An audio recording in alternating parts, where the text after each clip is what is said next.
Tell me to stop it, I switch up the topic before I lash out. Bitch, you don't know what you talking about. Spazzing, I cuss everybody out. Back and forth combo, continue to shout. Man, all I wanna do is just rap to the world, but I'm feeling like fuck everybody in it. So if I'm a get shot, why should I worry? Get stressed myself out because you opinion. About to be some fireworks, look up to the sky in a minute. Shit. I just wanna celebrate what too many niggas hate.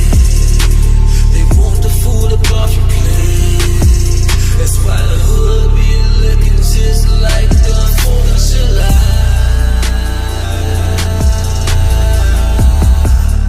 Looking just like the 4th of July.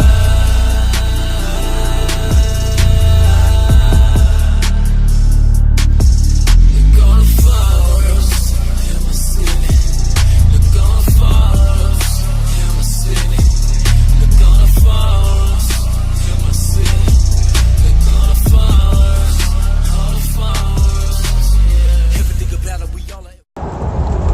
Straight Out the Mud podcast, episode 5. Shit, so it's your host, Chance Jolivette, CJ, and your boy Special K. I guess that's the name I'm going with. I don't know, man. Special K. Yeah, that means the Special Olympics. Yeah, but we on our way to go watch Ant-Man and stuff, but we're gonna do the podcast. We're gonna try to be consistent with it, but I told him let's do it today because this weekend I might not be around. I might have other plans and stuff, but we on our way to go watch Ant-Man and Wasp. So while we doing it, just gonna try to get a few topics out. It was the 4th of July the other day. That's gonna be the name of the episode, 4th of July. But I don't know about you, but I just didn't feel patriotic at all anymore. I don't know if it's just, number one, the weather was bad. Number two, just the current of the USA right now. And the more that you learn about just the world and life and stuff, and we really weren't independent in... Yeah, I mean, I wasn't too celebratory. I guess that's the word I want to say. I was more home, more of a recluse. I had plans. I wanted to go to the Cajun Dome. They had a few little things going on over there, but it started raining, plans changed. I stayed home all day. Didn't barbecue, didn't do anything, man. You know me, I barbecue almost every fourth. I would have liked some barbecue, but shit, ain't got no Q in, ain't did nothing pretty much. You know, black people like to barbecue, bro. Hey man, that was. We don't need a holiday. We'll take the holiday. We'll take the day off and an excuse to queue it up. But shit, we ain't really celebrating the 4th like that. No, I mean, and then I had work, man. I worked all week. It was the middle of the week, but the first 2 days of work was hard. It's usually everything kind of congested together for those 2 days instead of spaced out over the week. So, I mean, it was just like, just wanted to relax, chill, and watch TV, man. That was all I did, watch TV, man. So, yeah, white folks and stuff, no offense in this and that. You know what's funny? It's because we don't feel like included. Like the 4th of July, like nowadays with everything going on in the nation, we've been here just as long as everybody else. Everybody that came over here was immigrants and shit. Like we, it's kind of funny that we don't feel like we included in Independence Day and stuff. We was around at the time and shit, and the first motherfucker that died for the country was Crispus Attucks. That was a nigga. Yeah. The first person that died for this shit. Yeah. And we built the motherfucking nation up with free labor from our ancestors. It's like you said, it's a nation of immigrants. So yeah, so the white people like motherfuckers come from Scotland, England, shit. Got all kind of roots, Italian, Spanish, and come from the Spanish Armada, and we come from Africa. We was brought here. We have a funny place in this world, in this nation, because we the only ones that didn't really choose to come. Like we were brought. Like we didn't be like we want to go to America to make a better life. It was like now the motherfuckers they sold us into slavery and took us and shit. So we didn't land on Plymouth Rock. Plymouth Rock landed on us. Man, but I was thinking I remember when we went to a dominantly white school, man. And it would clown and say go back to Africa. And you remember Eddie Griffin came with the whole go back to bloody fucking England. So man, it was always that like, motherfucker, you don't belong here either. If anything, this was the Native Americans' land. Shit, ain't nothing else really belong over here, man. This ain't our shit. But even the natives, they came from, whenever it got cold enough, it froze like a bridge. They walked across over to this mine. I guess they was tired of that fucking cold ass fucking weather up north, and they was like, fuck this, they migrated down. I don't know how things happen, but I know our run as far as Americans and stuff, shit, we've been over here just as long as anybody else. But oh well, free agent talk. So we didn't talk about this last episode because it didn't happen yet. But Boogie signed with Golden State, and at first I was like, no, god damn it, I'm not as hurt about it because he really hurt. He's not. I don't know what he's gonna look like during the season. I mean, the type of injury he had is what my boy had, Kobe. And Kobe was a killer before he had that injury, even as old as he was. The only bad thing, like with Kobe, like he was up in age. Like he was about what, 35 when he had that injury or something. Booby's what, about 80 pounds heavier? Yeah, that's the thing. Yeah. Like he younger to be able to bounce back, but then he got all that weight on his body as well. But then one thing that there's a plus for him is like Kobe had an athletic background in his game. Yeah, he like never Boogie jumped got about a 10-inch vertical. So before the injury, so if he can get back to that, like he's straight. Yeah. So, at the end of the day, nigga still 7 foot, about 300 pounds. So I wasn't too hurt about it. I just didn't understand it because the money he signed for, I think would he have gotten more with NO, or they didn't want to take the chance on him? They offered him something at the end of the season. They offered him like 2 years, $40 million, but he turned it down. And that was like after the injuries and stuff. But then like towards like this point, they really didn't offer him. No team really offered him anything. That's why he just took this deal with Golden State. I guess he's like, man, I'm trying to get this rank for this year, and then whatever happens, then I can get my max deal when they see me shake back. I guess that's his plan. Well, no matter what happens, he's gonna have to rebuild his resume up because I mean, when you have an injury like that, teams tend to shy away from you. Like, look at Penny, look at people like that that got hurt and never came back. We were talking about Gilbert Arenas the other day, and it wasn't just the gun thing, it was all of the knee injuries he had, and people just don't want to take a chance on you anymore after that point. So it's gonna be how much star power he has left and how much yeah, but they have so much over there that he don't really have to do much anything, and he don't have to rush to get back because them without him is still the #1 ranked team. So with him, they just gonna be that much better. And it's hard.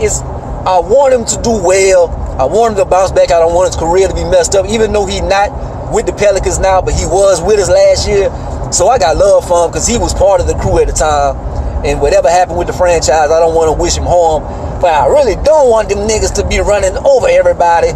So I don't know. But that was the crazy thing, because the way the Pelicans were built, it's like they were geared to beat a Golden State with the size that they had. The size and stuff. I would have liked to see them in prime form going against them. Golden State. And I think what's going to end up happening is Golden State's like, well, we didn't have anybody really in the post that was a threat. Now we got somebody, so they just got stronger. Man. They're a smart franchise, man. I gotta give them that. I can't stand them motherfuckers, but their front office is immaculate. What about LeBron? All the pieces that they're putting around him, like JaVale McGee, Lance Stevenson, Rondo. From what Stephen A. and Magic Johnson in them all saying, from my inside sources, from my inside sources, what they trying to do, they trying to put playmakers, people that can make their own moves off the dribble. For LeBron won't have to make every play like he did last year, and they want to have people that can play defense, because last year Cleveland didn't have any defense. But I wish they could have a little bit of star power, but it just don't seem like the Kawhi don't seem like he coming. I see they have like a few things with Lillard, some rumors about Damian Lillard. I wish they could keep a lot of their young nucleus and maybe get another player. So I don't know. Carmelo, he about to leave out of OKC. They about to buy him out. I don't know what's gonna happen with that. That was the thing, but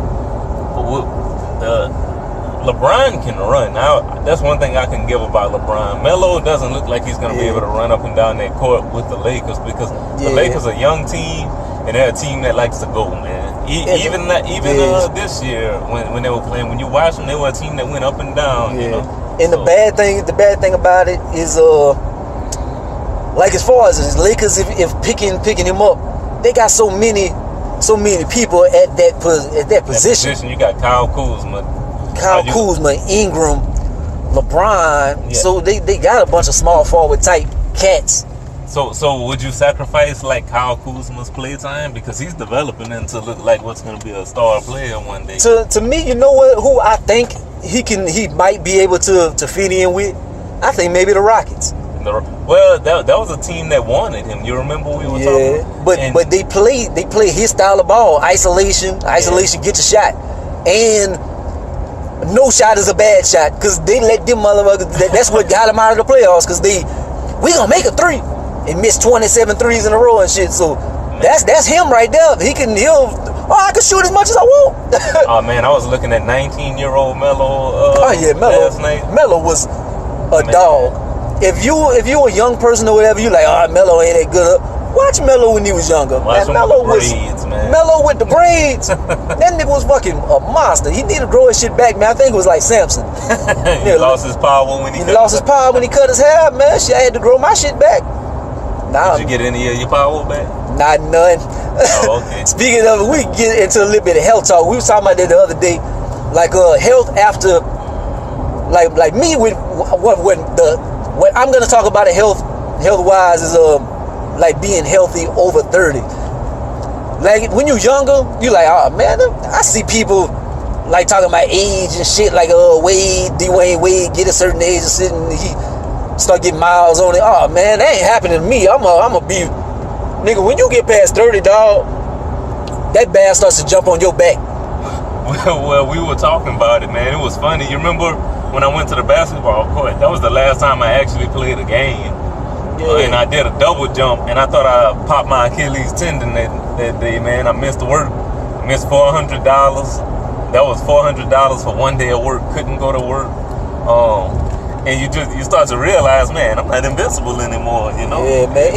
And man, I still got my health. Like I could get out there and run with them kids and stuff, but like certain times, like man, I don't want to get out of the bed. Certain times, man, I think like, man, I want to exercise, and I be like, do you notice? I don't know if it's just me or something. Do you notice like when you say things like, man, I want to get in shape, or I want to exercise, like you just get tired all of a sudden right there. Like, man, I want to exercise, but I just ain't gonna do it now. It's a weird thing with me because of the type of job I have. I walk a lot. I work for the post office, so whenever I do say it, I want to get in shape, I really do have the drive to want to do it. But you already kind of being active as well, so I'm already kind of active, but also I know I'm not at my best self either, because I remember when I started college, I was at my best self. I was working, man. We were running every day. I was working out 4 times a week, and you do need to work out other parts of the body. All I'm working out is my legs, just walking, and there's other parts of the body you need to strengthen up. Like you need to strengthen up your arms. You need to strengthen up your core. Your gut is the main thing that drives everything in your body. Your core is the most important thing out of all. Yeah. And just to get on the routine, like I have things, like I have my dumbbells, I have pull-up bars and stuff, but man, it'd be hard just for me to, or just push-ups in general, just things like that. Man, it's just hard for me to want to do something consistently. It's like what drives you.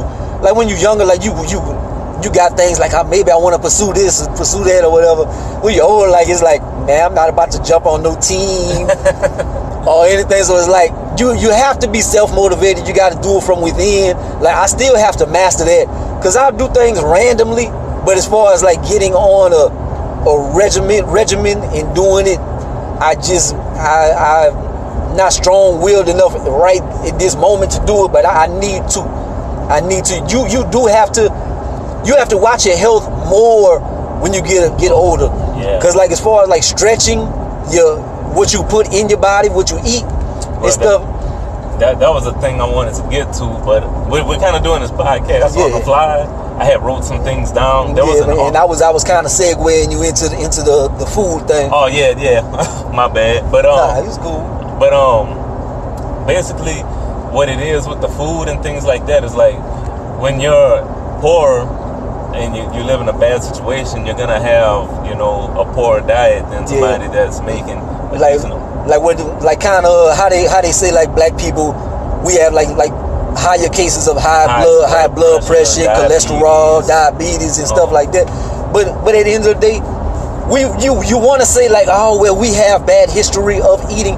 We do have that, but then you know something. It's hard to be healthy when you're in poverty. Like all black people are not in poverty, but the majority, like a high majority of black people and stuff, we eat for less. Like people to struggle to maintain a house, like we're gonna buy McDonald's for $1 menu and stuff to feed the kids and do things like that because it's easier. Buy some Fanta drinks and cola to have something in the house and cakes, sugary food. Yeah, sugary stuff and like that. Cause man, if you look, I like fruits and stuff. Go in the grocery store, man. Try to just grab your bunch of fruits and see what's more out of some salads and fruits or some $1 menu burgers or just some cereal and shit. Man, fruits is high as hell. Yeah, fruits. I go to this place I was telling you about, and that's the only place where I can get my fruits kind of cheap, but I have to drive almost 45 miles just to get those fruits. And when I go, I rack up, I buy all kind of fruits and things like that. And I'm one of the people that I can admit that I did do the health thing for almost 2 years, and I did notice a complete difference in my health as far as for motivation, energy. You even sleep better when you're in when you have better health and you're more active and things like that. It's hard to maintain though, because I remember I was in college and I wouldn't have money to do anything else. I remember they would throw parties and things like this. I couldn't go to the parties and stuff like that. All I could do was afford my food and go home. That was about it, because food is expensive whenever you're eating healthy. There's no like, no shortcuts when it comes to eating healthy. You either eat healthy or you don't. Lifestyle choices.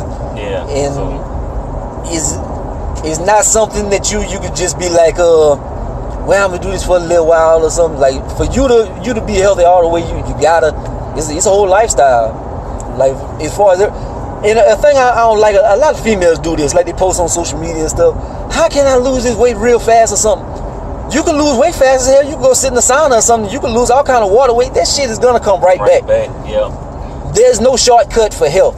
Like if you want to lose some weight stuff, you lose health the unhealthy way you lose health. Lose weight the unhealthy way you take pills or you starve yourself. That shit will not work. That shit will not work in the long run. Exercise and what you put in your body. What you put in your body, number one, and number two, exercise. Exercise, man, I can just say it does wonders. And a lot of people, like my mom, like she's a diabetic, she has a lot of joint pains and stuff. But when she was younger, I would always stress to her, work out. It's funny how and mainly black women, they don't want to have that little bit of discomfort, of working out. Like, oh, I'm not about to work out. It's a little bit of discomfort, but it goes a long way. It's starting to change up though. Like we said, because we from a little country place, and so we got a bunch of out of shape my squad arms around and shit. Yeah, my squad arm, and then some Louisiana talk for y'all. Yeah, shit. But got some out of shape my squad arms and shit. But you go to the city parts and you go like Lafayette area and stuff. There are a lot of younger females and stuff Or even a lot of older females, you see them in them tights and shit, they fine and them baller. So a lot of females are getting in shape nowadays. Like health is becoming more prevalent. Yeah, but it's just funny that a lot of people, like, they don't want to have that little bit of discomfort. And like my mom is an example. Like, if she just had that little bit of discomfort, she wouldn't have all this discomfort that she's having now. That's like my mom. My mom used to be a very pretty lady and stuff. Now she all old and washed up like Larry Holmes and shit. And she want to get like little wraps and shit. She want to wrap something around her stomach and stuff. That shit ain't gonna work. I want to get in shape and stuff, and all you want to do is eat and sleep. Like, no. And as far as like your eating times and stuff too. Like if you eat a big heavy meals right before you go to sleep, like that's the worst thing you could do. Yeah, that is terrible. It just sits, man. Do you believe in the intermittent? If I'm saying it right, intermittent fasting and stuff like that. You know something like that? That's a big fad nowadays. I believe in it because I've been doing it my whole life accidentally. Like my grandmother, she cooks late at night and stuff, and I've never been like a breakfast person. So me, I'm the type of person, I'll get up and do whatever and get up on the go.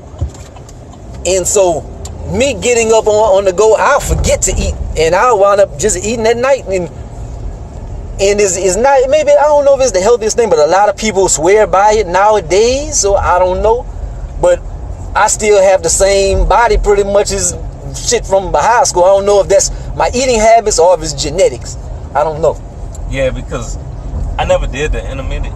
I cannot say the word intermediate fasting, but I was always one who eats breakfast in the morning, but I eat like oatmeal and eat me some fruits. They're saying that fruit's not even good to eat anymore in the morning because of all the fructose. You know something I seen. In it. Yeah. I seen, but that was from Joe Rogan podcast. They had my boy Joey Diaz on the Joey Diaz, and he was talking about he on Weight Watchers, and he said something about Weight Watchers. Eating fruits is healthy, but they talk about if you blend your fruits, is bad. Like if you eat like a banana straight up, like it doesn't take any points. But if you blend a banana and you eat it, like it's like 10 points or some shit. Like because of the sugar or something in it. Is something your body breaks it down differently if you drink fruits rather than if you eat them. Oh, okay. So it's better for you to just eat a fruit rather than the smoothies and stuff like that. So, but I do like the smoothies and stuff at a time. Like I was only at a time with the protein and stuff, but that shit it costs. And yeah, I don't know. For me, I tried to do it, man. I tried to fast for like a month, and it was a struggle, man. Like I said, I work during the day, and like this time of the year, it's the hottest part of the year in Louisiana, man. It's steaming hot. Like I got lightheaded today. I had to stop, run to the corner store and get some real unhealthy shit, some corn dogs, and eat that. And as opposed, whenever I eat breakfast in the morning, I'll fix me like some oatmeal, and then I'll fix my food for later on in the day. And I can eat something a little more healthier and have me like an apple or something like that. I just think, I think Dwayne "The Rock" Johnson said it best. He says, you could eat anything you want long as you maintain a healthy lifestyle. And I follow by that because I did that for the longest. And I stayed pretty healthy. Right now I'm out of shape because I just had that surgery and I wasn't able to do a lot. I'm just starting to be able to move around like I wanted, but you know where I felt like I was my healthiest? Well, probably McNeese, that when I was real younger, but that was like I was really exercising doing, but like in recent history and just like body wise, like looking at myself, feeling the best when I worked at Aaron's like a few years ago. But you know what my eating habits were? But I was lifting shit all day long. But my eating habits was I wouldn't eat nothing in the morning. But like 2 o'clock we take lunch. I would go to buffets every day. I would go to a buffet every day, and then at the end of the day when I get home or something, I eat something and then I go to sleep. But I was lifting shit all day. Man, I ain't gonna say I was looking like, but in my eyes compared to how I normally look, like I was looking like Hercules compared to how shit. Man, I was I got my old pictures. I had like my little ugly ass dreadlocks at the time, but shit, I was swole up. Man, my abs and shit, everything was poking out. But I don't know if, but they say a lot of times, like, you can't judge like just by the outside either. Like you might look all bowled up and shit, but you still be high risk for a heart attack and shit like that. So it's not necessarily how you look on the outside for your health all the time either.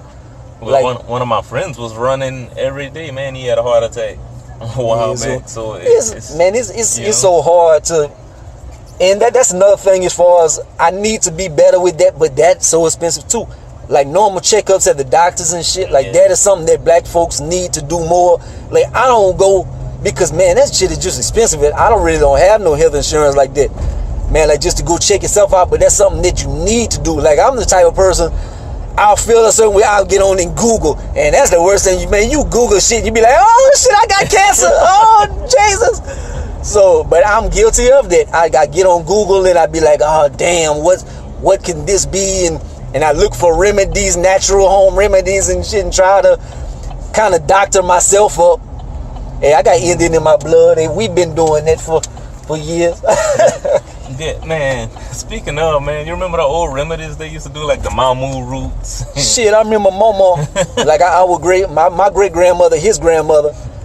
Like whenever we was younger, she always had aloe vera plants on the outside and shit. So anytime we get scraped up or something, man, she break a little piece of that aloe vera, man, she rubbed that shit on. That shit made a nigga feel like Wolverine. Man, that shit healed so fast. It would heal fast. But I remember, man, being sick and she made that mamu. Man, you sweat all night. Man, so this is like old remedies. This isn't like getting pills and NyQuil and I remember we get sick. I remember Jimmy used to make something. He used to have it was some kind, like some honey and had like some whiskey or something. I don't know, they had some kind of shit up in there. So that was something we used to do back in the days. But we pulling up to the theater. We about to get our Ant-Man and Wasp on. If y'all subscribe to me on YouTube, Chance Jolivette, I'ma have my Ant-Man review, but we're gonna talk about Ant-Man when we get out of here. Anyway, the way we doing this podcast, we do it the way we want to. We can stop for a little minute and pick it back up. So we're gonna pick it up and talk about Ant-Man and Wasp. And I am trying not to give y'all too many spoilers, but just tell y'all like how we felt about the movie, and I'm gonna do like my little YouTube review because I got my camera with me, so I'm gonna do that first. But so we'll be back shortly. Picking the podcast back up. So we went watch Ant-Man and the Wasp. It's a pretty good movie.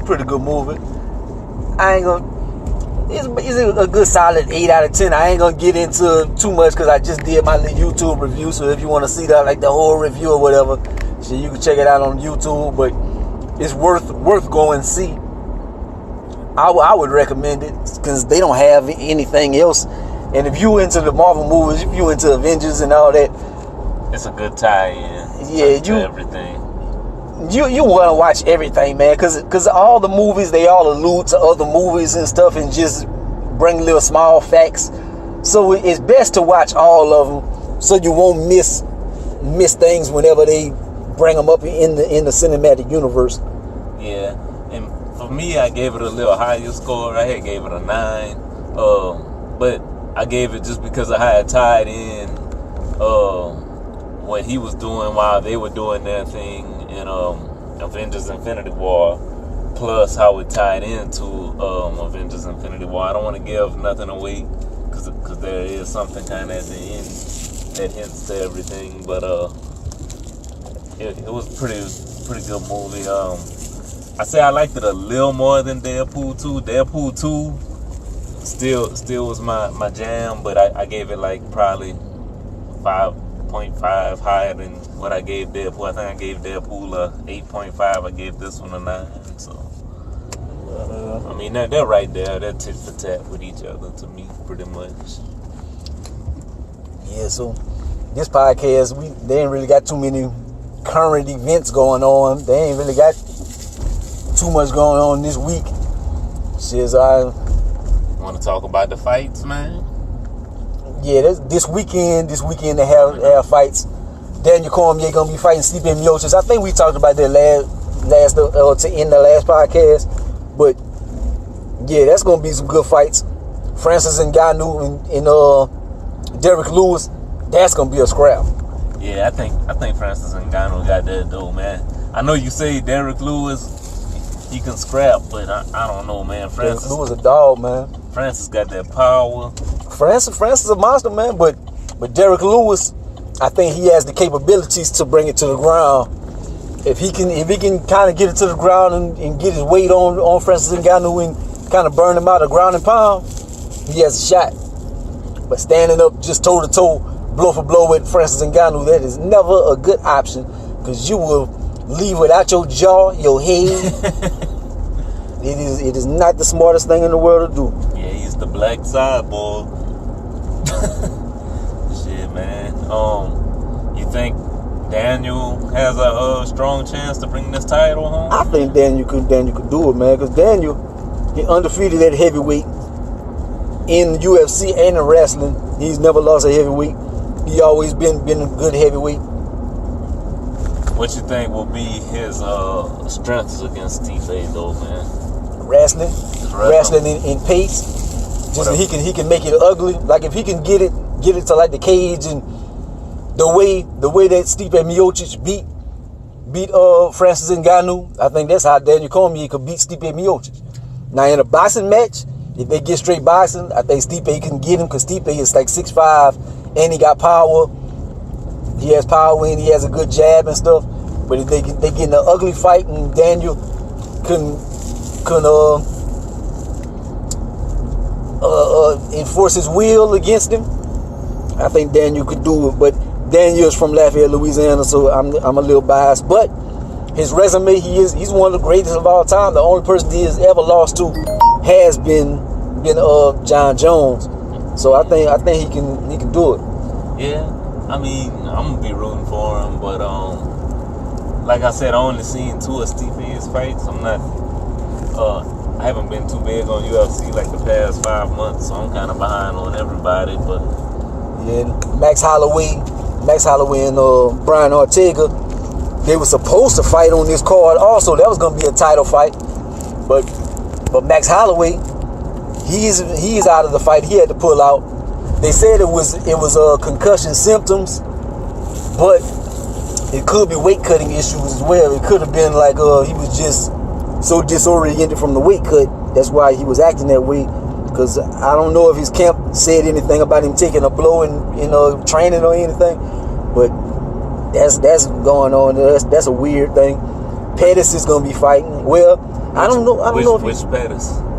Anthony Pettis. Showtime. But I don't know if he's gonna be fighting or not. I think he's gonna be fighting, but the person he's gonna be fighting against, they miss weight by like 1.5 pounds. So it's gonna be on Pettis. Like if he wants to still fight, he can fight. But I don't know if he would want to pull out of the fight because homeboy missed weight. I don't know. I didn't get to check it that much. Didn't they do something different with the weight now, man? To where they changed the testing of it? No, they weigh in the morning. They weigh in the mornings and stuff, the early weigh-ins, but I think they're about to put an end to that, and they're gonna go back to the old way of weighing in the afternoons, like they have, like the weigh-in that they show on TV. That's not the official weigh-in. They just do that. That's a horse and pony show or whatever. Yeah. Well,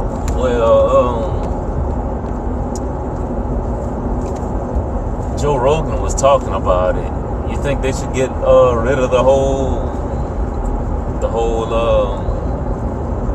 what they call it, the weight whenever they dehydrate themselves and things like that? Or like people they're gonna do what they do. How you can tell somebody which weight they want to go to or whatever. So I don't know. Yeah, because they can't necessarily do that. Because the way he's talking, he's saying we would get better fights if they didn't dehydrate themselves so much. Because he says even though your body recovers from it, like you truly don't recover, like your muscles and everything. So do you think we would get better fights? Possibly, but they got so many people. People want that advantage so much, and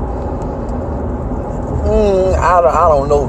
They probably still would have people people trying to diet and stay a certain weight for them to get to another weight class. So it will be another round of problems probably. And shit, I know the people, they don't want to hear about weighing, cutting weight, in the UFC like from us. Shit, we going to like some personal stuff. Shit, we both in our 30s. We both not married and stuff. Like I asked you since I brought that topic up, like, why you think you not married and stuff? You think it's we both got kind of similar backgrounds, cause you was raised by your grandmother and your mother. Me, I was raised by my grandmother and my mother. So, and we both single. You think that has any tie-ins with what's up with us? A little bit, because my dad's been in my life, but I also know, like, him and my mom had a very toxic relationship, and growing up and watching it and them going at each other, you know, when I was a kid, going to court, going to the hearings and things like that, with them going back and forth, and them using me, you know, in that little war between each other when I was a kid. I think those things affected me. I think, you know, we never truly saw healthy relationships, because I know your mom got into a few relationships. Yeah, that motherfucker, she's just crazy.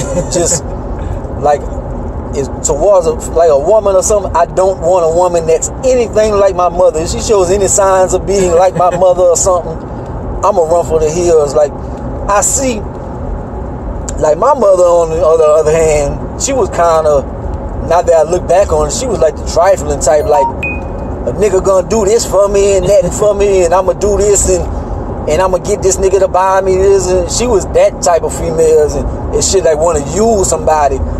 So me, I look at that from a female, like, it's good for you to bring something to the table with a female, but then, like, to let somebody use you. And then that's the thing that it holds me back as well. Because, like, as far as career-wise, I'm not in a career or whatever that I would want and financially stable.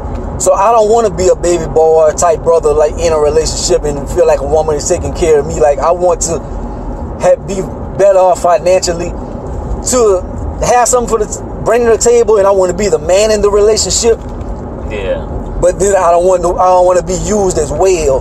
So I have, like, trust issues with people, but then I kind of minimalize myself as well, because I feel like I'm not where I need to be to have something to offer for a relationship. So I kind of try to sustain and be off to myself. And I'm kind of the opposite. I think my thing is more mental. I think every time I start getting close to somebody, it's like I said, we never seen a healthy relationship, and it scares me. Once I start, like, I was with somebody on and off for almost 10 years, and, like, I kind of understand some of the reasons why things went the way they went was because, like, I'm a type of person, like, once I see something one way, or, like, I feel like things won't go the way that they were before, my confidence changes with the relationship. Not just my confidence, but my confidence in that person. So that's one of the things that I need to kind of change in my life. Emotionally, it's just something I need to kind of change about myself. It's like I need to quit getting attached, and soon as something goes wrong, run for the hills. You know what I'm saying? Yeah. So nobody perfect. We all got little hang-ups with ourselves and stuff. Me being a single brother, I'm not. I ain't gonna say I'm Saint Nick or anything. Saint Paul or something. I don't know the saints. I don't go to church, but I'm not like a saint or anything. But I'm not a bad brother. But I see being single, like how some females are. Like, they have females that be married and shit, and like they'll be in my inbox, and me, I like might call somebody I don't like, ain't you married and shit? Oh, nah, me and that nigga ain't together, we separate. So I see how some females do. Yeah. And females, they throw their significant others under the bus. Oh, fuck that nigga, that bitch ass nigga, I don't fuck with that nigga and stuff. and like you holler at them and you chill or something, then the next thing you know, they back with so and so. So I see things like that, and I'm like, man, I don't want to be in those situations like that. Number one, I don't want to go in those situations. You got to shoot yourself out of somewhere. You got to fight with somebody, be in all kind of drama. I don't want nobody to be throwing me under the bus and then go and do their dirt when they want to. And it's just messy situations. Like nowadays, it's hard to trust people, man, because people just... You don't know their intention. You don't know their intentions. There isn't a lot of honesty nowadays. They have a lot of females that feel like that female empowerment shit, that Amber Rose, the slut walk. I'm gonna my sexual freedom and shit. Nah, I'm not on that shit right there. Like, sexual freedom is cool to a certain, like, if you are honest with somebody and you kind of like, I was about to say I could kind of respect homegirl from She's Gotta Have It, but she was pretty trifling as well. She was doing her dirt, and she wasn't all the way honest with the brothers. Like, she was kind of honest, like, we not exclusive, and I'm talking to other people, but not to the extent that she was. Like, she would duck off and be fucking with one of them, and then go fuck with another. Like, she was doing a lot of shit. So I wouldn't want to be in a situation like that either. You also got to think too. We do it. Well, I'm not gonna say like us in particular, but just the male populace. We do a lot of that shit too. Oh yeah, men are trifling. Men are trifling as hell, dog. So men are very trifling. We kind of just at a point where I think a lot of women like, well, they do their dirt, so I'm gonna do my dirt too. If it's good for the goose, it's good for the gander. Yeah. So, that's true. So because men be on some bullshit, and a lot of you know what I contribute a lot of it to. It's not all of it, but I think a lot of it is communication.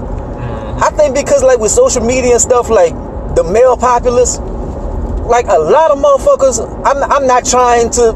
I'm sorry for the cussing and stuff, but I'm not trying to say I'm the coolest brother in the world or whatever. But a lot of people are just so. A lot of dudes lame, dog. Lame as hell, like don't know how to talk to nobody. Like me, I'm not the type of brother that's gonna walk up to somebody. I see somebody in the mall and, hey girl, what's up, and spit game at them. But if somebody talks to me, I can hold a conversation. I think a lot of brothers can't even hold conversation now. I see, like you see a lot of females be mad because brothers just send them dick pics out of the blue and stuff. Like, why somebody would do some shit like that? Like, dudes are very lame and do some very out of whack shit. Well, yeah, I ain't gonna say his name, but we had a cousin, you know, when we were in high school. The women used to love him, but they hated when he would talk. You remember? Yeah, nigga ain't had no game. Yeah, ain't had no game. No game at all. Handsome and whatever, he ain't had no game. Ain't had no game, but it's just one of those things where you want to have a conversation and you want it to be organic. I mean, some people just ain't got no personality. Yeah, and it's not the hardest thing in the world. I mean, just to hold a conversation. I used to be scared. When I went to college, I had no choice but to talk to females. And like I said, I grew up around a toxic relationship, so I didn't know really how to approach females and stuff when I was younger. And all it is just approaching and starting a conversation. And once the conversation started, just have it organically happen, you know. But yeah, a lot of stuff is confidence. Yeah. But you know something, a lot of, because you see it like with the young people music and stuff like that. A lot of people don't have confidence. Like you see so many people are depressed. Yep. And stuff like that. A lot of people feel down on themselves nowadays. I don't know why it's that rampant. I think maybe they're just more open to their feelings now. I think maybe people always felt a certain way, but they kind of clouded. I thought that was a damn truck, man. That was two motorcycles right on the side of each other. That shit was crazy. But yeah, it's a confidence factor. You know something else that holds me back from relationships, like from a lot of females nowadays, because I don't drink or smoke. A lot of females like they. But brothers be into that too. Like a female be smoking a blunt. Oh man, that's my type of bitch. Me, I don't like that. I don't smoke. I don't drink. If a female drinks, that's cool as long as she not a drunk. But smoking and shit, I don't like a female smoking no cigarettes. I don't like a female smoking no weed, popping no pills, and that's very rampant. and especially around our parts where we from, like females are popping Roxy, we're snorting Roxys and shit and on meth and stuff. Man, fuck that being lonely shit. I'll be lonely. I'm not doing that. I'm not being no female that's smoking meth and shit and got all kind of stuff, all kind of lesions and shit on. Oh, nah, my nigga. Nah. I'll pass on that. But I never really ran into a lot of female. I guess I kind of know the type of females like that have that education. I don't know. It's like a radar almost. I have on. Yeah, like you could kind of tell. But it's not like me not knowing. Yeah. I guess me, I look a little more urban. I carry myself a little more urbanly. Like I be into my rap shit and stuff. So I got my Jordans and maybe certain clothes on something. So they probably think like, oh, that's a hood nigga. So, oh, what's happening? And nah, baby, I'm really a nerd at heart and stuff. Like I want, but that's what holds me back as well, because I want this certain type of female. I know the kind of female I want, but I feel like I'm not up to her standards, the type of woman that I want. But then I'm not. A lot of people, if they do feel like that, like, oh, well, it's not. If somebody has my mind frame, they'll just be like, well, I'm gonna get with this bitch right here. That's why you see a lot of urban dudes, like a lot of black dudes, how they have the stereotype of being with a white female, be with old fat ass white female or something. Yeah, because they just because maybe they feel down about themselves. They like, man, fuck it, I'm gonna be with this old white bitch. She gonna take care of me. Yeah, I mean, I'm not that bad off. I'm good. I'm not. Nah, I'm good. A lot of it is just like you said, confidence, knowing how to approach somebody. And I think another thing is technology too now, man. It's people don't meet face to face too much anymore. Exactly. That's as I was talking like earlier, like communication. Like people don't know how to communicate. So especially like in person. And then go ahead, man. Say what you were saying. Nah.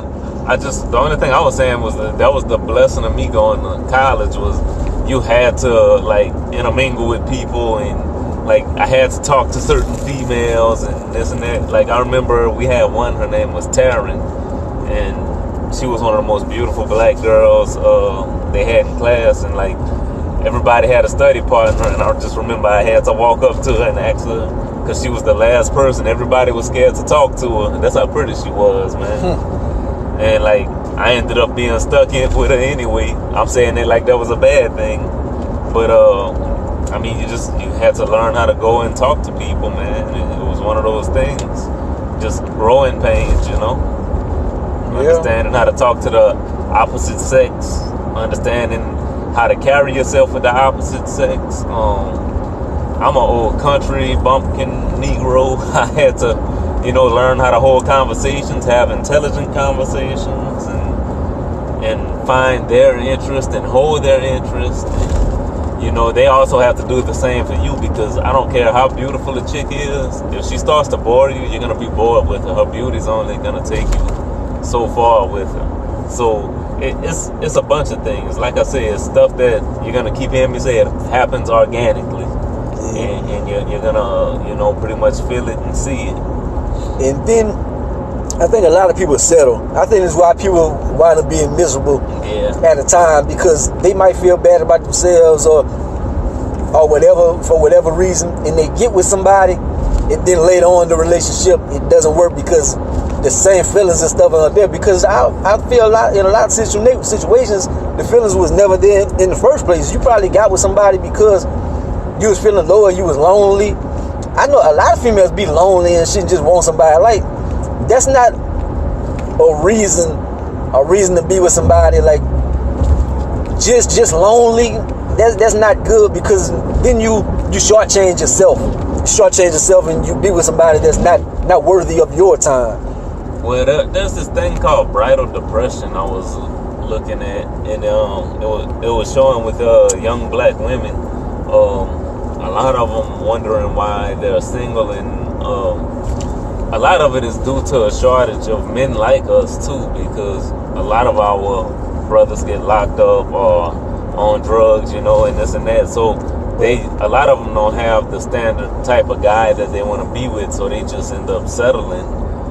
Yeah, but the black female, like as far as the workforce and stuff, as far as growth, Yeah. The black female is doing the best out of it. Well, I ain't gonna say the best out here, but like as far as the brothers, they kicking our ass. Like as far as in the workforce and education wise and doing this and that. But that's where it leads to too. And yeah, so it's hard for them to find a good counterpart, a good suitor, because you got these brothers that's not up to their stature. That's kind of how I feel. That's kind of like the woman that I want, but I feel like I'm not on their stature, and so.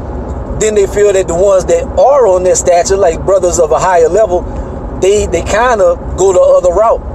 When you get on, they leave your ass for a white girl. It's kind of some Kanye shit. And Kanye did the same motherfucking thing. So it's kind of that. Like when a brother gets to a certain level, a lot of brothers leave away from their sisters and go for another race because in a lot of scenarios they feel they can. It's a status thing too. A status, a stigma. They feel they can do a lot more. Some black, I'm not gonna throw the sisters under the bus, but some of them is like a lot of strong-willed and like I don't need no nigga to do nothing for me. Yep. And so I guess some of them, I'm just speaking in stereotypes and hypotheses and stuff. So I'm guessing like a higher brother. I guess he wants somebody that's kind of old school. They have their clothes ironed and want a meal cooked and for him and shit. But if a sister, if she busting her ass all day, she ain't about to do all that shit for you and stuff. Like there has to be some kind of compromise. But some brothers have an old school mentality. They're like, oh nah, I want to run everything. And what's crazy is if you do compromise, it all works. Like man, I remember, and I'm putting my sex life, but you have more sex. Like I remember cleaning up and keeping my apartment straight. That was something that she didn't have to do. So when she get off work, she didn't have to work that second shift or I'd cook. And like that's just something else that but also it's vice versa. Like if I'm working all day and I come home and you've been home all day, you know, I'm not expecting you to cook, but like there should be at least a clean house, something to eat, something like that. But I'm not expecting that. But I know that like whenever I did it, like it worked for my relationship, you know. So it's a 50-50. Yeah, it's communication and stuff is key to everything. But at the end of the day, don't listen to us. We ain't got nobody. Shit, we two singing nigga. We talking shit. We maybe whenever this nigga about to run into the ditch and shit. But hell. This isn't the longest podcast in the world, man, but I'm about to roll back, get up in my crib, and chill. It's Friday night, and the moon is right. Gonna have some fun, show you how it's done, TGIF. I'm going to bed. I ain't about to have no fun. I ain't having no fun. They ain't got shit to do on this Friday. I'm about to go chill. I gotta get up early in the morning and go to work, so yeah. So, about to chill, no TGIF around here, and shit, hopefully you like the podcast, man. Tune in next week. Gonna try to have something for y'all. Summer League basketball is in effect. Gonna be trying to watch that. And we'll try to do better. We just pieced this together last minute. So this is great. This is great, man. If you want some good conversation and you want something that's not that's good, but it's not 3 hours long and shit. Like some podcasts I like, but they just be too damn long. So this is something to hold you over. This is the short podcast. You want your hour? Holla at your boy. So this is it. We wrapping it up. Peace out. Peace out.